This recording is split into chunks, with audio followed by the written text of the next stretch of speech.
പറവൂർ നഗരസഭ 29-ാം വാർഡിൽ ലഹരിക്കെതിരെ ജനകീയ ക്യാമ്പയിൻ സംഘടിപ്പിച്ചു. പറവൂർ നഗരസഭ 29 വാർഡ് സൗഹൃദ എറ്റിയോടം, ഐശ്വര്യ, നന്മ എന്നീ റെസിഡൻസുകളുടെയും കുടുംബശ്രീ ADS കമ്മിറ്റികളുടെയും സംയുക്ത ആഭിമുഖ്യത്തിൽ ലഹരി മനുഷ്യവംശത്തിന്റെ അന്തകൻ ലഹരിക്കെതിരെ ജനകീയ ക്യാമ്പ് സംഘടിപ്പിച്ചു. Aluva police sub inspector Muhammad Ashraf ഉദ്ഘാടനം ചെയ്തു.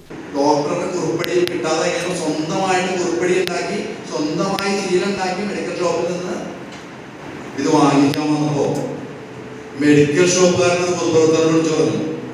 അദ്ദേഹം പോലീസിനെ അറിയിച്ചു. പോലീസ് എന്നിവരെ കൈയോട് പിടിച്ചു. വ്യാജമായിട്ട് കുറിപ്പടി ഉണ്ടാക്കി. ഒന്ന് ആലോചിച്ച് നോക്കി, നമ്മളെത്ര അലർട്ടാണ് നമ്മുടെ പറവൂര്. പലയിടത്തും സ്വന്തമായി എല്ലാം ഉണ്ടാക്കി ആളുകൾ കൊടുക്കും.